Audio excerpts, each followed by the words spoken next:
We are starting today in the Golf GTI. Using this as a daily driver has been so much fun over the last couple of weeks. I absolutely love this platform in daily hot hatch circumstances. You can get on it, you can enjoy it, but it's super comfy. But interestingly enough, there's a relatively standard 06 plate ST right next to it. Now I know I'm probably talking to a lot of people that would prefer this over this all day long. Very different cars, don't get me wrong.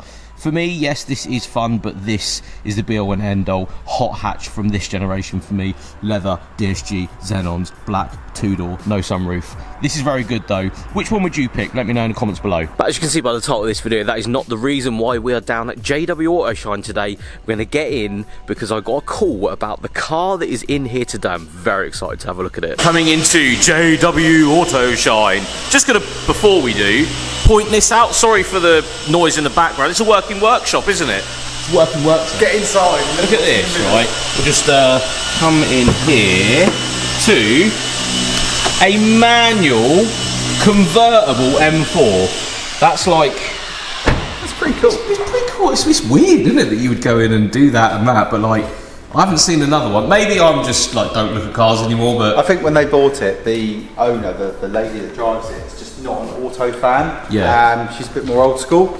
I think that's why she spec'd it, and I think that's quite a cool thing. Yeah. Because we all know that third gear is flat out. Yeah, could you imagine that? Yeah. It's going to be fun. Manuals are dying out, so to opt one of those and find one must be relatively hard. I haven't seen many manual M4s. I haven't seen many at all. No. Especially one that's quite low.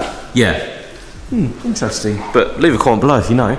We're going to talk about this though, because this is this is something pretty special.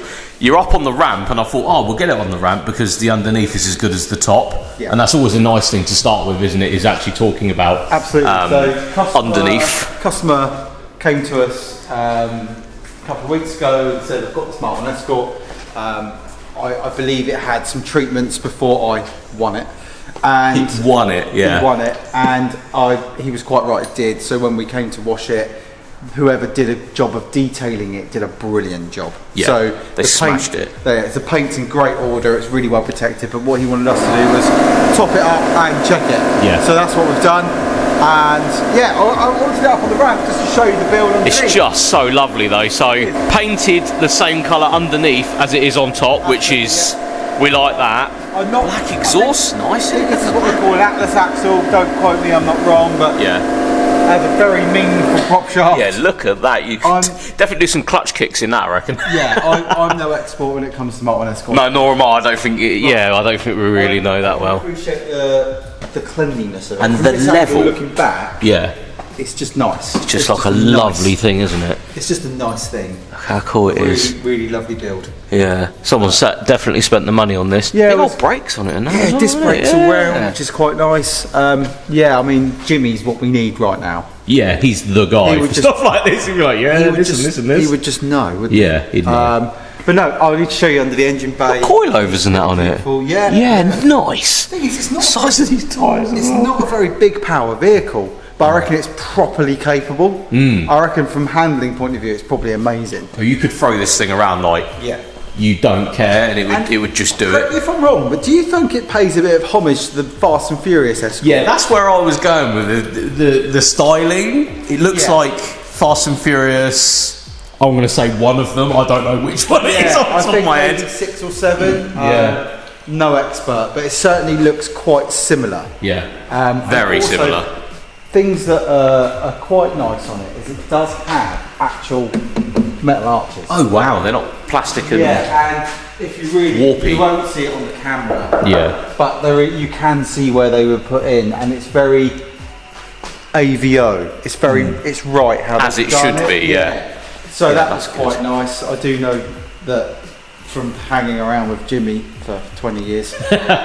A few bits, and that was things. A few things, and that was I'll bring it down. Yeah, bring it down because we need to see interior, and the size of these spotlights are hilarious on the front. I absolutely love how big these are. I mean, headlights are relatively sizable in this generation, but these are like they're bigger than my hand. They're absolutely massive, and they come out quite far as well. But they look the part. They look like they should be there. as it comes down, yeah, you can see like the Fast and Furious. It's not a replica, is it, of Fast and Furious? Because that's not what's going on here. But that car, it looks very similar colour and stripes and stuff to the one on screen, which is pretty cool. As she comes down, am I right in saying and remembering carbon fibre? Correct. Yeah. So both the lids are carbon. Yes, I don't know if you can actually see the weave, but you can see the weave in the paint there. Bram's having a moment over there. Yeah, there's actual carbon fibre weave that you can sort of see in the paint, and that's so cool to see. Like, and you can see it quite more visually from underneath as well, which is quite cool. Carbon fibre, which is, that's pretty mad to put on your old Escort, if I'm quite honest. Being very delicate today, mate. I would be as well, because it's one of those cars. It's just a delicate thing, isn't it? There we go. There we are. I don't want to break it. That was a nice sound. Yeah, that was a lovely sound. This is incredibly light. Like is it worryingly light? Yeah, like it's like okay. Oh right, with the finger sort of light. Wow. Okay. Oh yeah, you can see under here, can't you? Yeah, so you can see the actual matting on the weave. Yeah, look at that. I don't know if you guys can see that as well as we can, but that's really, really cool. So it's holding. Engine bay is as good as the top. Wow. The engine bay is incredible. Yeah. So however they've done this, all the smoothing, all the adjustable geometry is all very easily accessible. Oh wow, look at that. Yeah. So you could set it up, couldn't you? I've noticed a spot, so I'm going to just. Yeah, you're gonna you OCD's coming out. He's getting in there with the Steiner glass. Look at that, straight in there. Just noticed that. So I didn't notice that. No one else would have, but you did. Someone on camera. Because you're that guy, aren't you? Yeah. Loves it. Engine. So it's crossflow. I have no idea as to the level of tune, but I do know that I think it's nearly or just over a 1700 from an original 1600. Yeah. With some twin weathers on there, so it does sound absolutely fantastic. Yeah, I can tell you that much. It sounds as it should. Yeah, but the customer were estimated 130 horsepower, but 130 horsepower full torquey revvy fun. In this, that's got a prop shaft that big with rear wheel drive and lightness. And it's nice that it's got an original. I know it's lovely to chuck a YB in these or YBT or whatever. But it's just nice that it's got a 1.6 original looking engine in it, isn't it? Yeah, to be fair, like it's era correct. It's I know like the colours and the wheels and all that stuff, it is very different, but the world's your oyster with MK1. Yeah, you can have a Vauxhall engine in it.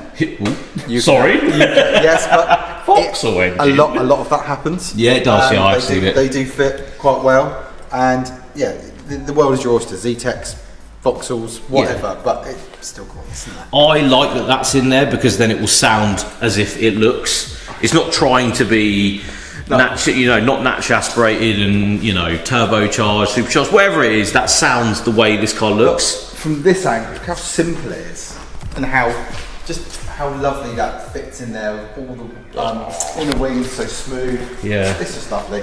It's just a lovely very well done. Whoever did it, I mean, shout out because look at that. It's just nice, isn't it?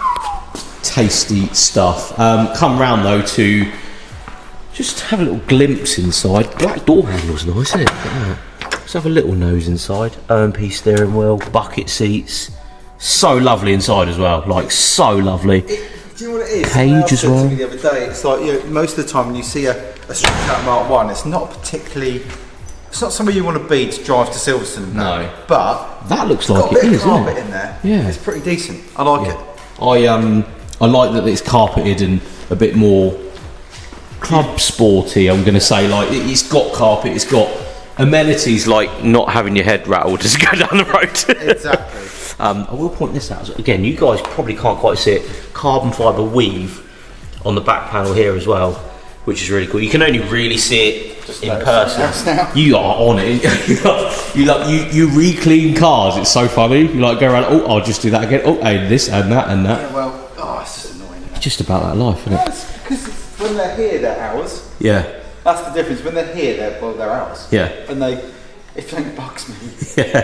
But you're the sort of person that you haven't missed this. You're just going over it again because you like going over stuff constantly. And in fact, that wasn't a mark on the paint. So there's nothing we can do. Yeah. Well, that's it then, isn't it? So, yeah, what a lovely thing. I also like no chrome bumpers. I like the black. Yeah, been painted. I think that's the biggest thing with this car is all the metal components and everything that should be silver. Someone has gone round and made black. Yeah. So it's kind of the blue on black, as we know, works on everything from an Audi RS6 to a Range Rover SVR. It all just works, and blue and black always works well together. Yeah. If you said to me, "Oh, I'm going to do this on a Mark 1 Escort," No, don't paint the. What? Are you painting the bumpers black? Don't do that. But in actual fact, it looks pretty cool. Yeah, I was going to say, I think it really works. Like contrasting.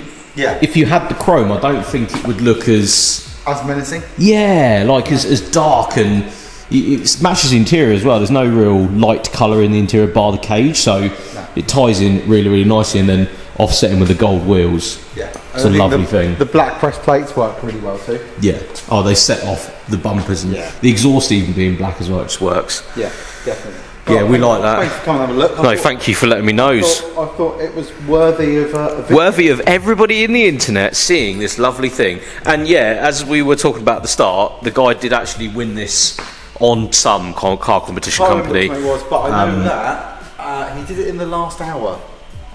So this seems to be a big thing, doesn't it? Tickets purchased in the last hour seem to be the ones that not necessarily go through, but like we have seen it more often than not. Yeah. So if you 20 quid's worth of tickets, 20 quid.